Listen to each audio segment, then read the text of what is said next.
À 4 jours de la présidentielle en Côte d'Ivoire, en pleine tension préélectorale, l'exécutif ivoirien interdit tout rassemblement politique en dehors du cadre électoral pendant 2 mois. À l'heure où le président Ouattara brigue un 4e mandat, avec nous, le représentant du candidat du RHDP et porte-parole adjoint du gouvernement, Mamadou Touré, bonsoir. Alors, je le disais, interdiction de se rassembler pour 2 mois, une 50aine de manifestants qui écopent de 3 ans de prison ferme, 3 morts en 1 semaine, ce n'est pas rien. Ne craignez-vous pas que le spectre des violences passées est en train de planer sur le pays? Non, la Côte d'Ivoire est sur des fondamentaux solides, madame. Nous avons un pays qui s'est modernisé, avec une armée, une police qui est professionnelle. Nous sommes dans un processus électoral. On aura des élections le samedi prochain. Manifestement, vous avez 2 blocs. Le bloc que j'appelle bloc républicain, composé de partis au pouvoir comme de l'opposition qui ont décidé d'aller aux élections et de faire confiance au vote des Ivoiriens. Et puis vous avez donc le bloc subversif qui a décidé donc de défier la démocratie et d'empêcher donc la tenue donc d'élections. Écoutez, pour le bloc républicain opposant comme parti au pouvoir, les manifestations dans le cadre du processus électoral sont permises. Mais pour ceux qui veulent obstruer le processus électoral et que ça donne à des casses et à des violences, mais la force reste à la loi. Donc vous dites que c'est mort, c'est normal finalement? Mais madame, j'ai jamais dit ça. Ne me faites pas dire ce que j'ai pas dit. La responsabilité des morts incombe à ceux qui décident d'aller contre la loi et les institutions et qui décident donc de s'adonner à la violence. Nous avons aujourd'hui un gendarme qui s'est fait tirer dessus. Donc la responsabilité, c'est ceux qui ont décidé d'utiliser donc la voie de la violence. Et ceux-là répondront devant la loi. Alors vous affirmez que l'alternance ne se décrète pas, elle se gagne dans les urnes. Mais quand des figures comme Gbagbo ou Thiam sont exclues, est-ce vraiment un choix libre pour les électeurs? D'abord, il faut sortir du débat des personnes. On le dit, on le répète, à satiété, il faut sortir du débat des personnes. Au Sénégal, M. Sonko avait été empêché de se présenter aux élections. Mais M. Diomaye est devenu président de la République. Et donc, parce que le PASTEF a choisi donc d'aller aux élections, a choisi le processus électoral. Le PASTEF n'a pas fait ce que ses opposants font en Côte d'Ivoire. Donc, M. Laurent Gbagbo n'a pas été exclu. M. Tidjane Thiam n'a pas été exclu. Ils ont juste, donc, ils ne remplissent pas les conditions conformément à la loi.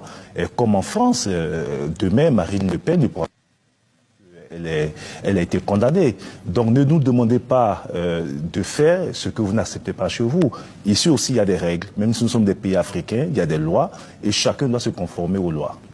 Alors quand Tidjane Thiam, depuis Paris, évoque « Nous allons libérer la Côte d'Ivoire en 7 jours », qu'est-ce que ça vous évoque? Rien du tout. Ce monsieur est hors course. Ce qui est important pour nous, c'est le bilan de ces 15 dernières années. Et nous avons un devoir de redevabilité envers les Ivoiriens qui nous ont fait confiance et leur dit ce que nous avons pu faire pour eux. Et ensuite, quels sont les défis, donc les 5 prochaines années, notamment les transformations structurelles de notre économie qui va se poursuivre, maintenir un taux de croissance élevé, réduire la pauvreté. Vous savez, 5 millions d'Ivoiriens sont sortis de la pauvreté depuis quelques années. Et nous allons poursuivre. Nous étions à 55% de pauvres, aujourd'hui nous sommes à 37%. Notre objectif, c'est d'atteindre 20% de pauvres à l'horizon 2030. Donc ce qui nous intéresse et le défi pour nous, c'est ce dialogue avec les populations ivoiriennes. Le reste, madame, ça ne nous intéresse pas du tout. Mais ce que dit Tidjane Thiam quand même en toile de fond, je rappelle que c'est notamment le 4e mandat du président Ouattara qui reste très contesté. Les critiques sont claires, ce mandat, comme en 2020 d'ailleurs, viole l'esprit de la Constitution. Ce débat est derrière nous. Le Conseil constitutionnel a validé la candidature de M. Ouattara. Les Ivoiriens auront donc aux urnes pour dire s'ils acceptent que M. Ouattara continue ou pas. Alors, vous parliez des populations tout à l'heure. En tout cas, visiblement, les électeurs boudent le retrait de leurs cartes. Beaucoup n'ont pas été retirés. Ne sentez-vous pas que les électeurs ivoiriens n'y croient plus à ce jeu démocratique ivoirien? Mais je ne sais pas sur quoi vous basez pour dire qu'ils boudent. Revisiter les processus électoraux des années passées, on a toujours le même taux de retrait des cartes d'électeurs. Pourquoi ça a été prolongé alors? Retirer aussi le carte d'électeur. Pourquoi ça a été prolongé cette possibilité de retirer leur carte? Est-ce que je peux répondre à votre question? Je vous en prie, la loi permet aux Ivoiriens de retirer. Il n'y a pas de péril dans la demeure. Ça a été prorogé parce que la CEI, et conformément aux accords avec tous les parties prenantes, a décidé de donner 2 jours supplémentaires. Mais Monsieur Touré, on n'a pas entendu le début de votre réponse. Est-ce que vous pouvez répéter le début de votre réponse, s'il vous plaît? On n'a pas entendu. Mais ce que je dis, c'est que la CEI a repoussé de 2 jours le retrait des cartes d'électeurs avec l'accord de toutes les parties prenantes. Et même si au bout de ces 2 jours, certains Ivoiriens n'arrivaient pas à retirer les cartes d'électeurs, la loi leur permet de le faire le jour du scrutin. Donc cela n'a aucun impact sur l'état d'esprit des Ivoiriens et le taux de participation. Ne tirez aucune conclusion hâtive.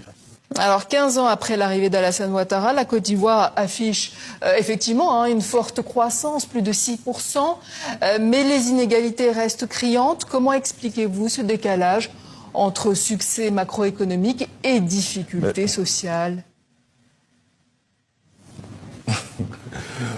Vous êtes quand même assez sévère parce que même aux États-Unis, en France, partout, il y a des inégalités sociales. Après, c'est de regarder d'où nous sommes partis, madame. Oui, je parle juste du cas ivoirien. On parle du cas ivoirien à l'heure actuelle. Oui, mais je dis... Oui, mais c'est bon quand même souvent de comparer. Alors, en 2011, nous avions 55% de pauvres en Côte d'Ivoire. Aujourd'hui, nous avons 37% de pauvres. Plus de 5 millions d'Ivoiriens sont sortis de la pauvreté. Madame, avec le gouvernement ivoirien, avec l'appui donc des partenaires au développement, c'est 400 000 ménages qui sont assistés tous les trimestres. Donc, ce sont les ménages les plus vulnérables. C'est le raccordement à l'électricité qui a permis à près de 4 millions de personnes donc d'être raccordées à l'électricité. C'est la couverture en électricité qui part de 33% à plus de 95%. Mais c'est 608 collèges qui ont été construits en 15 ans, alors qu'en 50 ans, on n'avait que 294 collèges. C'est 9 universités qui ont été, 6 universités qui ont été construites passant à 9 universités, alors qu'en 50 ans, on n'avait que 3 universités. Donc les inégalités existent certes, mais elles reculent. Et c'est ce qui est important. Cette dynamique donc va se poursuivre et notre bataille aujourd'hui, c'est justement réduire au maximum ces inégalités pour que tous les Ivoiriens vivent de façon égalitaire et heureux dans ce pays. Alors restez avec nous, Monsieur Touré. Je voulais vous faire réagir sur ce reportage de notre correspondant Cléophas Mossala concernant la capitale politique de la Côte d'Ivoire, Yamoussoukro, et ce depuis 1983. Mais dans les faits, elle n'est jamais devenue le centre de pouvoir rêvé par Félix Houphouët-Boigny, le père de l'indépendance ivoirienne. Voici ce sujet de Laure de Matos et on revient avec vous. Pas un chat au marché artisanal du quartier millionnaire, pourtant situé en face du mythique Hôtel Président de Yamoussoukro. Muriel Anou se tourne les pouces. Il n'y a plus de touristes. Actuellement, ça ne marche pas, Tu peux venir même et tu n'as pas de clients. En fait, c'est un peu compliqué. Et je souhaite vraiment que Yamoussoukro soit la capitale politique afin que les choses puissent marcher. Yamoussoukro est pourtant bien la capitale politique de la Côte d'Ivoire, et ce depuis 1983. Et le projet de Félix Houphouët-Boigny, premier président de l'histoire du pays post-indépendance. C'est sur le site de son village natal, dans le centre, que la ville s'est développée. Une ville étendue, aux larges avenues, avec cette majestueuse basilique construite sur le modèle de Saint-Pierre de Rome, mais assez peu fréquentée en semaine. L'idée du père de la nation, désengorger l'ancienne capitale, Abidjan, à 230 km plus au sud. La vie d'Abidjan, tout le monde le sait, c'est vraiment compliqué. Voilà, il y a beaucoup d'embouteillages, tout le monde vraiment veut résider à Abidjan. Pourtant, Yamoussoukro est une belle ville où vraiment les gens peuvent venir se chercher. Si la ville a bien des atouts, elle reste largement moins dynamique qu'Abidjan. Et les habitants de Yamoussoukro, comme ces commerçantes du marché central, ne voient aucune évolution. Yamoussoukro, c'est comme chez mon village, quoi. Il n'y a pas de changement, c'est toujours la même chose. Depuis le marché au temps du fouet, là, c'est ça qui est là. En tout cas, lui, tu vas venir cette année-là, 2025, là, qui passe à Yamoussoukro aussi. Les ministères, les administrations, l'Assemblée nationale restent basés à Abidjan. Déplacer toutes les institutions de la République ivoirienne et les 700 000 personnes qui y travaillent coûte très cher. Seul le Sénat se situe à Yamoussoukro, ainsi que la Chambre des rois et chefs traditionnels, où l'on croit en l'ambition régulièrement réaffirmée des autorités d'aller jusqu'au bout du projet. Il y aura des infrastructures, il y aura des usines, les entreprises, le gouvernement va se déplacer effectivement et s'installer à Yamoussoukro. Ça veut dire qu'on sentira le transfert même dans l'assiette du plus petit commerçant. Et comme nous sommes chefs traditionnels, nous sommes les garants des us et coutumes et de la cohésion sociale. On ne peut pas parler de cohésion sociale dans la misère. Les quelques 400 000 habitants de Yamoussoukro attendent du concret de la part du futur ou de la future présidente. Et surtout des retombées économiques. Des projets existent. Une zone industrielle de 750 hectares destinée à accueillir des entreprises agroalimentaires en périphérie de la ville. L'extension de l'autoroute de Yamoussoukro à Daloa dans l'ouest et une ligne de train à grande vitesse depuis Abidjan, mais dont on ne connaît pas encore le tracé définitif. Du concret, Mamadou Touré, et des retombées économiques, c'est ce que réclament les habitants de Yamoussoukro, on l'a entendu. Est-ce que le RHDP, héritier du parti d'Houphouët-Boigny, a encore pour ambition de faire de Yamoussoukro une véritable capitale économique ? Mais la réponse se trouve dans la seconde partie du reportage.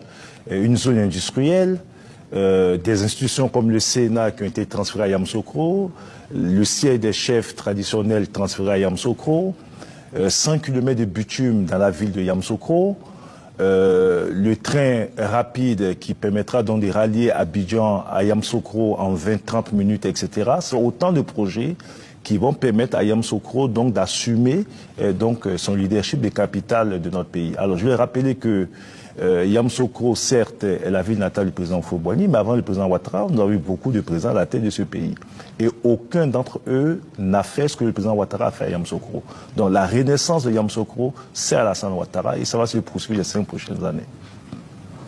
Mamadou Touré, merci. Je rappelle que vous êtes le représentant du candidat du RHDP Alassane Ouattara à la présidentielle du 25 octobre et porte-parole adjoint du gouvernement ivoirien.